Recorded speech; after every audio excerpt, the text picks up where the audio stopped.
여러분들 혹시 트로이 전쟁이라고 아세요? 트로이 전쟁이 어떻게 시작됐는지 혹시 아십니까? 예, 보통 이제 우리가 트로이 전쟁 하면 생각나는 게 그리스 로마 신화의 이야기부터 시작됩니다. 아주 재미난 이야기죠. 어떤 이 바다의 요정이 결혼식을 하게 됐습니다. 그래서 모든 그리스의 이 신들에게 초청장을 보냈어요. 그런데 한 명의 여신에게만 초청장을 보내지 않았습니다. 그 사람이 누구냐면 불화의 여신입니다. 그 여신이 오면 불화가 생기기 때문에 결혼식 때 그 여신을 초청을 안 한 거예요. 그러니까 이 불화의 여신은 다른 사람들은 다 초청하고 자기만 초청을 안 하니까 그 애들 말로 열받았습니다. 그래가지고 이걸 어떻게 해야 될까 생각했다가 자기의 특기를 발휘하기로 했습니다. 불화가 나도록 만드는 거예요. 분쟁이 나도록. 그래서 황금 사과에다가 글씨를 썼습니다.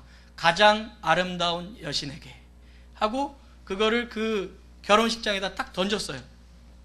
그걸 딱 던졌는데 그때 당시에 가장 잘 나가던 3명의 여신이 있었습니다. 예, 여러분들이 혹시 아시는지 모르겠는데 헤라라는 여신이 있었어요. 예, 그때 당시에 제우스의 부인이라고 얘기하는 헤라는 여신이 있었고 전쟁의 여신인 아레나가 있었고요. 그리고 가장 이쁘다는 아프로디테라는 이 여신이 있었습니다. 가장 아름다운 여신에게 그러니까 이 3명의 여신이 싸우기 시작한 거예요. 다 자기 거다. 그랬더니 이제 제우스에게 그러면 당신이 결정해라. 벌써 이제 아내는 눈빛을 날리죠. 빨리 날 찍어라 이런 거죠. 그렇다고 또 아내로 하면 너무 객관적이지 않을 수도 있으니까 자기가 그거를 뒤집어 쓰지 않으려고 한 목동에게 그거를 시킵니다. 파리스라는 왕자인데요. 그 왕자한테 시켰는데 이제 3명의 여신이 가가지고 유혹을 하는 겁니다. 첫 번째 여신은 내가 너에게 부와 명예를 주겠다. 또 한 여신은 전쟁에 나가면 무조건 승리해서 네가 사람들에게 인기를 얻게 해주겠다. 근데 이 미의 여신인 아프로디테는 내가 내 아들을 시켜가지고 네가 원하는 여자와 사랑에 빠지게 하겠다. 세상에서 가장 아름다운 여자와 사랑하게 해주겠다. 남자들이 보통 뭘 좋아할 것 같아요? 여러분들이 아시는 바 여자를 좋아하죠. 그래가지고 이 아프로디테가 제일 이쁘다고 그런 거예요. 그것 때문에 이제 문제가 생기기 시작한 겁니다. 한 여자와 사랑에 빠졌는데 그 여자가 하필이면 스파르타라는 그 나라의 왕의 부인을 사랑하게 된 거예요. 그래가지고 그 여인을 데리고 도망을 쳤는데 어디로 도망을 쳤냐면 트로이라는 곳으로 도망을 친 거죠. 그리고 그 자기 아내를 뺏긴 사람이 자기 형에게 얘기해가지고 내 아내를 저 녀석이 뺏어갔다. 그래가지고 이제 전쟁이 난 거예요. 쉽게 말해서 이 전쟁이 누구로부터 시작됐습니까? 신으로부터 시작된 거예요. 그것도 무엇 때문에요? 서로 자기가 더 낫다 하는 것 때문에 생긴 거죠. 그래서 그리스 로마 신화를 보면 신이 신 같지가 않아요. 꼭 사람 같습니다. 분쟁하고 분열하고 아주 이기적이고 자기만 최고가 되려고 그래요. 여러분 오디세이라는 그런 소설 아시죠? 똑같은 사람이 이제 지은 건데 트로이 전쟁에서 승리한 오디세이가 해필이면 바다의 신인 포세이돈을 잘 섬기지를 못했나 봐요. 그래서 포세이돈이라는 신이 화가 났습니다. 그래가지고 자기네 집으로 가려고 하는 그 항로를 자기 마음대로 바꿔가지고 10년 동안을 방황하다가 돌아간다는 얘기가 오디세이예요. 그러니까 그리스 로마에 나타나는 신들은 다 어떤 신이냐? 굉장히 이기적이면서 자기 마음에 안 들면 자기 멋대로 하는 신이에요. 자기한테 조금만 잘못해도 해코지하는 그런 신입니다. 그것이 오늘 우리가 읽었던 이 사도행전이 쓰여졌던 그리스와 헬레니즘 문화 속에 살아가던 많은 사람들의 신관입니다. 신이라는 것은 자기만을 위하는 것이고 자기에게 조금만 잘못해도 해코지를 하기 때문에 나중에 여러분들 사도 바울이 아레오바고라는 곳에 가서 설교하기 전에 그리스 지역을 이렇게 딱 보니까 알지 못하는 신에게라고 쓰여진 곳에까지 가서 숭상하는 것을 봐요. 왜냐? 혹시라도 어떤 알지 못하는 신에게 경배하지 않아서 그 신이 나를 괴롭게 만들까 봐 두려운 거죠. 그것이 그때 당시의 신관이에요. 뿐만 아니라 그때는 로마 황제 시대입니다. 황제는 어떤 존재냐면 신과 같은 존재입니다. 신의 아들이자 신의 대리자입니다. 왕들도 대부분 어땠습니까? 자기 마음에 들지 않으면 한 나라를 쑥대밭으로 만들어버리는 거예요. 한 민족, 한 가족을 완전히 없앨 수도 있는 그런 사람이에요. 그러니까 어떻게 해서든 신에게 잘 보이려고 노력했지, 신이 우리에게 긍휼을 베풀어 준다거나 신이 우리를 사랑한다는 느낌을 전혀 받을 수 없는 시대가 바로 이 성경이 쓰여진 시대입니다. 사도행전의 시대. 그때 누가는 이 사울이라는 한 사람의 이야기를 통해서 내가 지금까지 알았던 신과 우리가 믿는 신이 전혀 다르다는 것을 발견하고 그것을 우리에게 이야기해주고 싶어 합니다. 오늘 성경 말씀에 보면 이런 이야기죠. 우리가 굉장히 잘 아는 사울이라는 사람, 나중에 바울로 변한 사울이 회심하는 사건입니다. 우리가 올 한 해 이제 제가 여러분들에게 설교한 모든 내용들이 사도행전의 말씀인데, 예수님께서 부활하시고 승천하시기 전에 제자들에게 이렇게 말씀하시죠. 너희들은 예루살렘을 떠나지 말고 아버지께서 약속하신 성령을 기다려라 라고 말씀하십니다. 그런데 정말 그 말씀대로 성령이 임하시죠. 언제요? 오순절날. 오순절날 그들이 모여있는 그곳에 성령이 임하심으로 말미암아 그들이 다른 나라 말을 막 하기도 하면서 예수님을 담대히 전합니다. 그때부터 정말 몇 명 되지 않았던 500명의 문도라고도 해도 좋고 120문도라고 해도 좋은 그 사람들부터 베드로가 설교를 했더니 3,000명, 5,000명 많은 사람들이 예수님을 믿고 기독교가 어떻게 보면 점점 확장되게 됩니다. 부흥되게 되는 거죠. 그렇게 한참 부흥할 때 어떤 일이 생기냐면 교회 안에 분란이 생깁니다. 어떤 분란이 생겼죠? 헬라파 유대인과 히브리파 유대인들이 갈려서 왜 우리에게 제대로 구제해 주지 않느냐 하는 것 때문에 싸우잖아요. 그것을 어떻게 해결합니까? 사도들이 자기들이 갖고 있던 권위를 다른 7명의 사람을 세워서 그 사람들에게 그 권위를 넘겨주잖아요. 위양해주고 위탁하고 그 사람들이 그것들을 감당하면서 사도들이 기도와 말씀에 더욱더 전념함으로 말미암아 하나님의 말씀이 더욱더 능력 있게 나타나서 제사장의 무리까지 예수님을 믿게 되면서 더 폭발적으로 교회가 성장하게 됩니다. 그러고 있을 때에 스데반이라는 사람이 헬라인들이 모여있는 회당에 가서 복음을 전하다가 어떻게 되죠? 잡혀가지고 공회에 끌려가고 그것에서 돌에 맞아 죽죠. 신성모독이라는 죄를 뒤집어쓰고. 그런데 그것이 단순히 스데반이라는 한 사람만 죽는 사건이 아니었어요. 아마 교회가 점점 부흥되고 확장되는 그 순간순간마다 유대인들, 유대교를 믿는 사람들 안에는 불만과 불평과 저들을 어떻게 하면 다 없앨 수 있을까 하는 그런 생각이 같이 팽창했는지도 모르겠습니다. 그래서 마치 이 장작불을 모아다가 기름을 부어놓고 그것에 불을 딱 붙인 것처럼 스데반이 죽는 그 사건을 통해서 기독교의 대대적인 박해를 이룩하기 시작합니다. 그래서 많은 사람들을 붙잡아다가 옥에 가두는 사건이 나타나는데 그곳에 있는 핵심적인 한 사람이 등장하죠. 그 사람이 누구죠? 사울이라는 사람이었습니다. 스데반이 돌 맞아 죽을 때도 옷을 보관해주고 죽은 것을 당연히 여기고 집집마다 들어가서 남녀들을 끌어다가 옥에 가두던 그 사람이 오늘 성경 말씀을 보니까 이 복음이 예루살렘에서만 끝난 것이 아니라 흩어진 소식을 들은 거예요. 우리가 잘 아는 것처럼 사람들이 흩어져서 복음을 전했잖아요. 예루살렘에서 유대에서 사마리아까지. 그래서 빌립이라는 사람이 복음을 전해서 사마리아가 복음화되고 그리고 점점 사람이 흩어져서 시리아 안디옥이라는 곳까지 가서 복음을 전해서 나중에 교회가 세워지지 않습니까? 그 소식을 들은 거예요. 어디까지 전해졌는가 봤더니 다메섹이라는 곳까지 복음이 전해졌다는 소식을 듣게 된 겁니다. 그곳에 예수를 믿는 예수쟁이들이 있다는 얘기를 들은 거예요. 그래서 그 사람들을 잡으러 가기로 했습니다. 그것이 예루살렘으로부터 어느 정도 떨어졌냐면 240km 정도, 약 150마일 정도의 거리가 떨어져 있는 곳까지 복음이 전해졌다는 소식을 듣고 그곳에 가기로 결심합니다. 그래서 오늘 성경 말씀을 보면 사울이 주의 제자들을 대하여 여전히 위협과 사이기가 등등하여 대제사장에게 가서 다메섹 여러 회당에 갈 공문을 청하니, 이렇게 돼 있어요.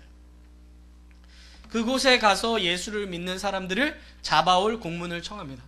근데 한번 생각해 보세요. 그때 당시는 로마가 다스리던 시대인데, 아니 어떻게 대제사장 공문만 받는다고 다른 멀리 떨어져 있는 지역에 가서 사람들을 잡아올 수 있습니까? 안 되겠죠. 그런데 이때 당시에 로마가 취한 정책이 어떤 것이냐면, 그 지역의 종교적인 일들은 그 지역에서 알아서 하는 것들을 원칙으로 삼았습니다. 그래서 우리가 아까도 말씀드린 것처럼 스데반이 신성 모독죄로 돌 맞아 죽었잖아요. 로마법으로 하면 그 사람들은 재판관 앞에 제대로 끌고 가서 재판해서 사람을 사형시킨 게 아닙니다. 자기네 종교 단체에 데려가서 거기서 신성 모독으로 해서 돌로 쳐 죽인 거죠. 로마법으로 따진다면 그 사람들 다 살인자인 거예요. 한 사람을 돌로 쳐 죽인 아주 나쁜 사람들이죠. 그런데 로마가 그것을 법적으로 허용해 줬기 때문에 그것이 가능했던 것처럼, 다메섹에 있는 다른 이방인 사람들이 아니라 유대인들과 회당에 들어가서 그곳에 있는 사람들을 취하는 것은 대제사장의 법안에 허락이 됐다는 거예요. 그렇기 때문에 이 사울이 대제사장에게 공문을 받아서 다메섹으로 가는 거죠. 어쨌든 이 150마일, 240km가 된 거리, 약 걸어서는 일주일 이상을 걸어가야 될 그 거리를 이제 공문을 받아서 가기 시작합니다. 그런데 거의 다 도착했을 즈음에 어떤 일이 벌어지냐면 3절에 사울이 행하여 다메섹에 가까이 가더니 호련히 하늘로서 빛이 저를 둘러 비추는지라, 이렇게 나오게 됩니다. 쉽게 말해서 거의 다메섹에 도착했을 때, 이때 시간이 어느 정도냐면 오늘 본문에는 안 나왔지만 이제 그 사울의 회심 장면이 사도행전이 3번에 나옵니다. 그런데 다른 곳에 보면 어떻게 나오냐면 정오라고 이야기해요. 정오. 쉽게 말해서 12시 정도 됐다는 거예요. 햇빛이 가장 강한 그때에 또 다른 빛이 비춰오기 시작하는데, 얼마나 그 빛이 자기를 강하게 불러 비추는지 그가 그 자리에서 엎드리게 되는, 마치 그림처럼 떨어져가지고 막 엎드린 것처럼 그렇게 된 겁니다. 그런데 그 속에서 어떤 소리가 들렸어요. 빛만 비춘 게 아니라 어떤 소리가 들렸는데, 그 소리를 들어보니까 어떤 소리가 나냐면, 가라사대 사울아 사울아 내가 어찌하여 나를 핍박하느냐, 이렇게 들리는 거예요. 어떤 그냥 웅웅거리는 그런 소리가 아니라 또렷하게 자기 귀에 들리는 소리가 있는 거예요. 자기 이름을 부르는. 마치 그 예수님께서 여리고로 올라가다가 삭개오를 보고 삭개오야 삭개오야 내려와라, 이렇게 말씀하시는 거죠. 사울은 누군지 모르는데 그 대상은 자기의 이름을 명확하게 불러주는 거예요. 누구야 누구야, 이렇게. 사울아 사울아, 이렇게 부르는 거예요. 그러면서 네가 나를 왜 핍박하느냐, 이렇게 말씀하시는 거죠. 그 사울이 궁금했습니다. 자기가 누구를 핍박했을까? 그리고 나를 부르시는 분은 누굴까? 그래서 이렇게 질문합니다. 오늘 5절 말씀을 보면 대답하되 주여 니시오니까. 만약에 하나님이었다면 자기 생각에 이렇게 생각했을지 몰라요. 지금 사울이 누구 일 하러 가는 겁니까? 하나님 일 하러 가는 거잖아요. 우리가 지금 봤을 때는 하나님의 일과 반대되는 일이라고 생각할지 모르지만, 사울이 당시에 느낄 때는 유대교의 이단과 사이비를 다 잡아들이는, 하나님이 보시기에 아주 착한 일을 하러 지금 가는 거란 말이죠. 그것도 열정과 열심을 품고. 그리고 있는데 하나님이라면 분명 사울아 잘했다, 이렇게 얘기했을 텐데, 내가 나를 핍박하느냐라고 물어보니까 도대체 누군지 모르겠는 거예요. 그러니까 주여 니시오니까, 이렇게 질문하는 거죠. 그랬더니 예수님께서 뭐라고 말씀하시냐면 나는 내가 핍박하는 예수라, 이렇게 대답하십니다. 근데 여러분들이 성경을 읽어보셔서 아시겠지만 사울이 예수님을 핍박한 적이 있습니까? 없습니까? 없죠. 사울이 예수님 만났다는 얘기는 없어요. 여기서 한 번도. 혹시나 스쳐 지나갔는지는 모르겠지만 여기서 보면 예수님을 핍박했다는 얘기도 없고, 십자가에 못 박으라고 그랬을 때 그 현장에 사울이 있었다는 얘기도 없습니다. 그런데 왜 예수님께서 내가 나를 핍박하느냐라고 얘기했습니까? 누구를 핍박했는데요, 지금? 성도들과 교회를, 예수님의 성도들, 예수님의 교회, 예수님의 몸을 핍박했잖아요, 지금. 예수님 자신을 핍박한 것이 아니지만 교회를 핍박하고 성도를 핍박한 것을 예수님께서는 자기를 핍박했다 그러는 거예요. 그럼 여러분 한번 생각해 보시죠. 성도들이 괴로움을 당하면 누가 괴로움을 당하는 것입니까? 성도들이 힘들어하면 누가 힘들어하시는 겁니까? 교회가 외롭고 힘들고 지쳐 있으면 누가 힘들고 지쳐 있는 것입니까? 예수님이에요. 주님이 우리와 함께 하신다는 것은 우리의 고통과 아픔과 상처도 다 함께 해주신다는 거예요. 여러분들의 기쁨과 슬픔, 희노애락 모든 부분에서 주님께서 여러분과 함께 하신다는 거예요. 같이 아파하신다는 거죠. 우리가 힘들어할 때 우리는 때때로 주님, 왜 내 아픔을 몰라주십니까? 라고 얘기할지 모르겠지만 주님은 다 아신다는 거예요. 왜요? 우리와 하나로 묶여져 있기 때문에. 여러분들이 예수 그리스도를 믿고 예수 그리스도의 이름으로 세례를 받은 그 순간부터 여러분들은 예수님과 연합한 분들이기 때문에 여러분들이 아파하고 힘들어하고 어려워하는 부분들은 주님도 다 느끼신다는 거예요. 그래서 지금 사울은 교회를 공격하고 성도들을 공격했지만 주님은 같이 아파하시고 같이 핍박당해 주신 거죠. 그래서 주님께서 오늘 그렇게 말씀하시는 겁니다. 사울아, 나는 네가 핍박하는 예수다. 이렇게 얘기하는 겁니다. 그리고 나서 오늘 성경 말씀을 보면 이제 여기에는 나와 있지 않아요. 왜냐하면 여기서는 그냥 내가 일어나 성으로 들어가라 이렇게 나오는데 사실은 사울이 또 다른 질문을 하나 했습니다. 22장 10절 말씀을 보면 주여 무엇을 하리이까 이렇게 질문해요. 그러니까 주여 니시오니까 이 질문을 한 후에 예수님께서 내가 핍박하는 예수다 라고 대답하시니까 그러면 내가 무엇을 합니까? 이렇게 질문을 해요. 다시. 그때 주님께서 뭐라고 대답하셨냐 하면 오늘 성경에는 내가 일어나 성으로 들어가 행할 것을 내게 이를 자가 있느니라. 그러니까 일어나서 성으로 들어가라. 거기서 너에게 말할 자가 있느니라. 이렇게 말씀하셨는데 26장에는 이렇게 나와 있습니다. 우리 사도행전 26장 말씀 16절부터 18절 말씀 같이 한번 처음부터 끝까지 읽어보겠습니다. 시작. 일어나 내 발로 서라. 내가 내게 나타난 것은 곧 내가 나를 본 일과 장차 내가 내게 나타날 일에 너로 사환과 증인을 삼으려 함이니 이스라엘과 이방인들에게서 내가 너를 구원하여 저희에게 보내어 그 눈을 뜨게 하여 어두움에서 빛으로 사단의 권세에서 하나님께로 돌아가게 하고 죄의 사함과 나를 믿어 거룩게 된 무리 가운데서 기업을 얻게 하리라 하더이다. 주님께서 제가 무엇을 합니까? 라고 얘기했더니 뭐라 그러세요? 사명을 주시는 거예요. 그에게.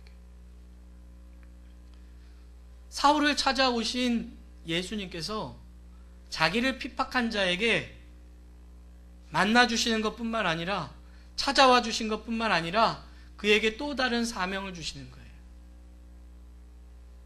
그를 통해서 다른 사람들이 어둠에서 눈을 뜨고 저주에서 생명으로 옮겨지는 그 일을 사울에게 사명으로 주신 거죠. 여러분, 이때 사울의 마음이 어땠을까요? 이 이야기를 들었던 누가의 마음은 어땠을까요? 그 시대에 이기적이고 자기만 알고 자기 뜻대로 하려고 하는 그런 신을 섬기던 사람들이 오히려 자기를 대항하고 자기를 핍박하고 자기를 믿는 사람을 괴롭히는 그 사람에게 찾아와 오히려 사랑으로 대해주시고 또 다른 사명을 주신 그분의 얘기를 들을 때 어떤 마음이었을까요? 그리고 이 사울에게 찾아오신 분은 누구에게 찾아오신 분입니까? 나에게 찾아오신 분이잖아요. 바로 여러분에게 찾아오신 분이잖아요. 그래서 이 사울이 나중에 바울이 되어서 로마서 5장에 이렇게 기록합니다. 로마서 5장 말씀, 우리 이 말씀도 한번 이번에 교독해 보겠습니다. 제가 7절, 여러분이 8절 이렇게 교독하겠습니다. 의인을 위하여 죽는 자가 쉽지 않고 선인을 위하여 용감히 죽는 자가 혹 있거니와 우리가 아직 죄인 되었을 때에 그리스도께서 우리를 위하여 죽으심으로 하나님께서 우리에게 대한 자기의 사랑을 확증하셨느니라. 그러면 이제 우리가 그 피를 인하여 의롭다 하심을 얻었은즉 더욱 그로 말미암아 진노하심에서 구원을 얻을 것이니 곧 우리가 원수 되었을 때에 그 아들의 죽으심으로 말미암아 하나님으로 더불어 화목되었은즉 화목된 자로서는 더욱 그의 살으심을 인하여 구원을 얻을 것이니라. 11절 같이 읽겠습니다. 이뿐 아니라 이제 우리로 화목을 얻게 하신 우리 주 예수 그리스도로 말미암아 하나님 안에서 또한 즐거워하느니라. 아멘. 사울이 느끼는 즐거움이 어떤 겁니까? 내가 원수 됐을 때, 내가 주님과 원수 됐을 때 나를 부르시고 나를 위해서 죽으신 그분의 사랑으로 인한 즐거움이죠. 그 사랑으로 인한 기쁨이고 자기의 그 연약함에도 불구하고 하나님과 화목해 해주신 그 예수님의 사랑에 대한 즐거움이죠. 여러분, 우리가 잘 아는 것처럼 사울은 나중에 바울이 돼서 사도의 삶을 살아가면서 굉장히 많은 어려움과 힘듦을 겪습니다. 빌립보서의 말씀을 보면 감옥에도 갇히죠. 그 감옥에 있는 이 사울이 바울에 대해서 뭐라고 고백합니까? 기뻐하고 기뻐하라 그러잖아요. 다시 말하노니 기뻐하라. 그렇게 얘기하잖아요. 왜요? 죄인된 나를 불러주신 것만으로도 감사하고 그 죄인된 나를 불러서 내게 사명 주신 게 너무 감사한 거예요. 하나님이 나를 자녀 삼아 주신 것뿐만 아니라 하나님의 일에 나를 포함시켜 주신 것이 너무너무 감사한 거예요. 그래서 그가 자기의 인생의 거의 마지막 부분이라고 이야기할 수 있는 그 부분에 자기가 사랑하는 영적인 아들이라 불리는 디모데에게 이렇게 고백합니다. 디모데 전서 1장 12절부터 16절까지의 말씀을 제가 봉독하겠습니다. 나를 능하게 하신 그리스도 예수 우리 주께 내가 감사함은 나를 충성되이 여겨 내게 직분을 맡기심이니 내가 전에는 회방자요 핍박자요 포행자이었으나 도리어 긍휼을 입은 것은 내가 믿지 아니할 때에 알지 못하고 행하였음이라. 우리 주의 은혜가 그리스도 예수 안에 있는 믿음과 사랑과 함께 넘치도록 풍성하였도다. 믿보다 모든 사람이 받을 만한 이 말이여 그리스도 예수께서 죄인을 구원하시려고 세상에 임하셨다 하였도다. 죄인 중에 내가 괴순이라. 그러나 내가 긍휼을 입은 까닭은 예수 그리스도께서 내게 먼저 일절 오래 참으심을 보이사 후에 주를 믿어 영생 얻는 자들에게 본이 되게 하려 하심이니라. 아멘. 오늘 이 회심의 사건을 통해서 누구에게 보여주고 싶으신 거예요? 나중에 믿는 우리들에게. 야, 내가 이렇게까지 회방자고 핍박자고 포행자고 죄인 중에 괴수였는데도 불구하고 하나님이 나를 사랑하셨다면 너희들에 대한 하나님의 사랑은 얼마나 크겠느냐, 그 얘기를 하고 있는 거예요. 그러면서 자기에게 주신 그 직분에 대해서 감사하는 거죠. 여러분, 우리가 주님 앞에 예배를 드리는 이유가 뭡니까? 우리가 주님을 섬기는 이유가 뭡니까? 우리가 주님 앞에 이 귀한 시간을 드리는 이유가 뭡니까? 복 받으려고 하는 게 아니죠. 복 받았기 때문에 하는 거죠. 여러분, 우리는 이미 복 받은 자잖아요. 죄인 중에서 나를 불러 의인으로 일으켜주신 주님, 죽음에서 나를 생명으로 이끌어주신 주님, 정말 이 세상의 그 무엇보다도 나를 사랑하셔서 내게 하나님의 일을 맡겨주신 주님, 그분께 감사하기 때문에 우리가 섬기는 거잖아요. 여러분, 이 마음이 없으면요, 우리가 주님을 믿는 것도 너무 때로는 힘들고 우리가 주님 앞에 봉사하는 것도 너무너무 힘들어요. 내가 뭐 때문에 이 일하고 있나, 그런 생각 갖지 않겠습니까? 그러나 우리가 이 모든 일들을 할 수 있는 그 힘과 근원이 어디 있습니까? 나를 찾아오신 주님, 나를 구원하신 주님, 지금도 나와 함께 하시는 주님, 나를 사랑하셔서 내게 그 일을 맡겨주신 주님 때문에 아니겠습니까? 오늘 사울과 이 누가는 우리에게 지금 그 이야기를 해주고 싶은 거예요. 여러분들 아까도 말씀드린 것처럼 2012년도 함께 교회 안에서 섬길 수 있어서 너무나도 감사합니다. 섬겨주셔서 너무나도 감사하고요. 여러분들 올 한 해 여러분을 인도하시고 지켜주신 하나님께 더욱 감사할 수 있게 되기를 바라고요. 2013년도에도 여러분들이 섬기는 모든 것들이 나 때문도 아니고 교회 상황 때문도 아니고 목사 때문도 아닌 나를 사랑하셔서 나를 불러주신 주님 때문에 섬길 수 있고 감사할 수 있고 기뻐할 수 있는 저와 여러분들이 됐으면 좋겠습니다.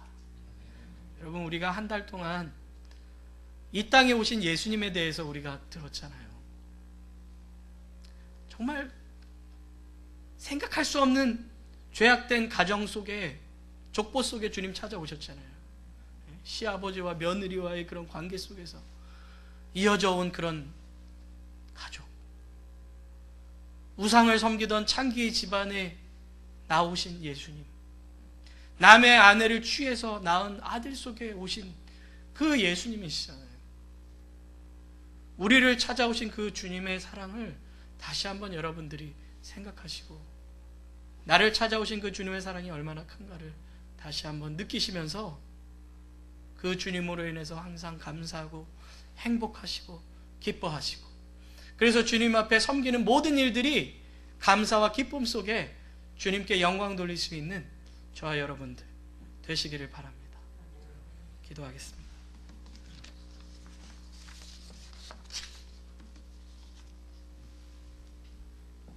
하나님, 감사합니다. 우리를 사랑하셔서 주님 앞에 원수 됐을 때, 죄인이었을 때 우리를 찾아오시고 우리를 용서하시고 우리를 하나님의 자녀 삼으신 것뿐만 아니라 우리를 충성되이 여겨 하나님의 일까지도 맡겨주시니 감사합니다. 하나님, 우리가 늘 주님으로 인하여 기뻐할 수 있도록 도와주시고 주님으로 인하여 감사할 수 있도록 도와주시고 주님의 사랑에 응답하여 충성할 수 있도록 인도하여 주시옵소서.